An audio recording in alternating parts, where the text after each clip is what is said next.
Hello, this is Tim at lovechangegrow.com, and today is Sunday, August 28th, 2022. In this week's blog I've had a lot of fun writing, and I've used some wordplay to make some twist.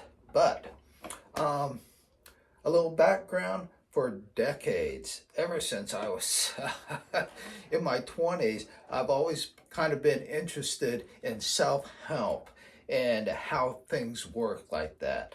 And I've haunted bookstores, videos, all kinds of stuff, watching Oprah and Dr. Phil, and I've found it to be fascinating. And then in my professional career,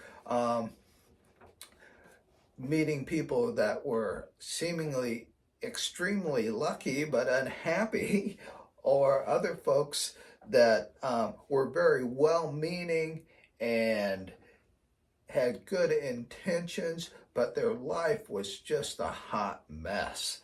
And so I've always wondered, what are the mechanisms and the principles of how this works? And so this week's blog post is really about sorting through some of this. And I find it really interesting that there's hardly a day that goes by where my email or social media, Facebook, YouTube, that I'm randomly looking through, there's all this manifestation stuff, manifesting money, love, your future self.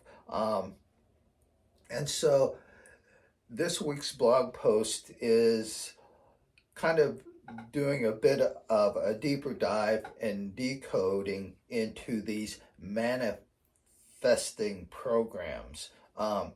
Some are like send $30 for an ebook. Others, folks are saying, hey, $3,000 plus for one-on-one coaching on manifesting what you want. So I find that fascinating, surprising, and like, wow, what is going on?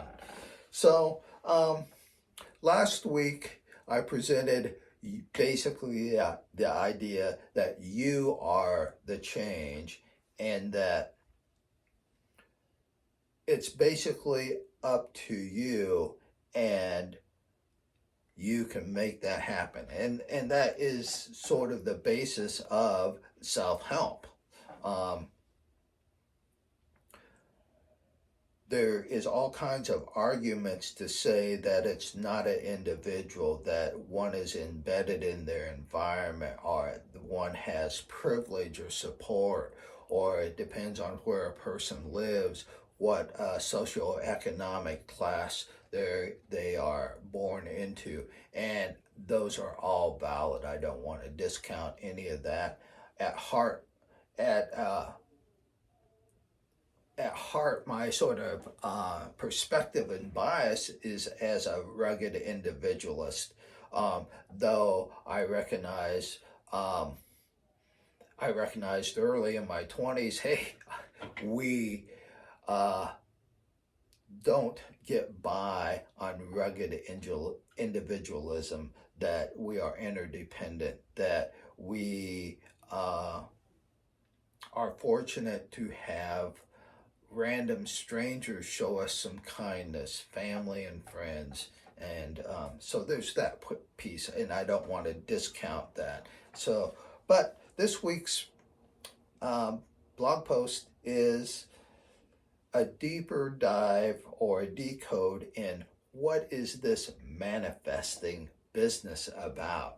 And so I use a bit of a play on words and some concepts, but I think it was a lot of fun to do. And so thanks for watching, and I encourage you to go and check out the blog post.